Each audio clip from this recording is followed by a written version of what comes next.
আবু কাতাদা রাদিয়াল্লাহু আনহু বলেন, হুনাইন যুদ্ধের বছর আমরা রাসূলুল্লাহ সাল্লাল্লাহু আলাইহি ওয়াসাল্লামের সাথে হুনাইন যুদ্ধে অংশগ্রহণ করেছিলাম। আমরা শত্রুর মুখোমুখি হলে মুসলিম জনতার মধ্যে কিছু বিশৃঙ্খলা দেখা দিল। এই সময় আমি দেখলাম এক মুশরিক এক মুসলিমকে পরাভূত করে ফেলেছে।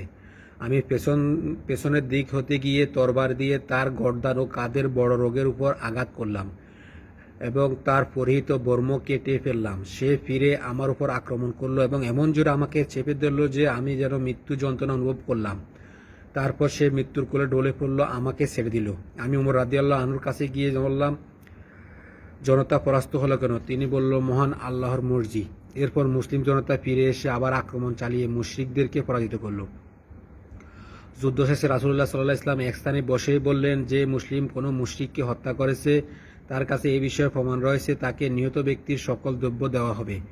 আমি কাতাদা রাদিয়াল্লাহু আনহু বললেন, আমি বললাম, আমার পক্ষে ওই ব্যক্তিকে হত্যা করার সাক্ষ্য দেওয়ার মতো কেউ আছে কি? কথা বলে আমি বসে পড়লাম। রাসূলুল্লাহ সাল্লাল্লাহু আলাইহি ওয়াসাল্লাম আবার অনুপ কথা বলল। আমি উঠে তখন বললাম, আমার পক্ষে ওই ব্যক্তিকে হত্যা করার সাক্ষ্য দেওয়ার মতো কেউ আছে কি? তারপর আমি বসে পড়লাম। রাসূলুল্লাহ সাল্লাল্লাহু আলাইহি ওয়াসাল্লাম আবার পূর্বানুরূপ কথা বললেন। আমি আবারও দাঁড়ালাম। এই দেখে রাসূলুল্লাহ সাল্লাল্লাহু আলাইহি ওয়াসাল্লাম আমাকে বললেন, আবু কাতাদা, তোমার ব্যাপার কি? আমি তখন তাকে সকল কথা খুলে বললাম।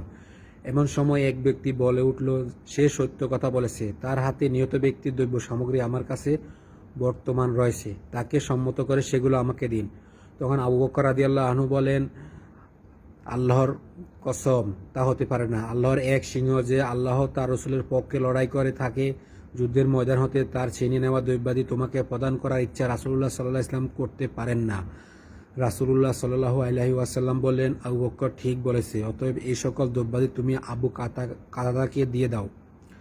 রাসূলুল্লাহ সাল্লাল্লাহু আলাইহি ওয়াসাল্লাম তার কাছ থেকে নিয়ে সেগুলো আমাকে দিলেন। ওই দ্রব্যসমূহের বিনিময়ে আমি একটি ফলের বাগান কিনলাম, আর ইসলাম গ্রহণের পর এটিই ছিল আমার প্রথম সম্পদ।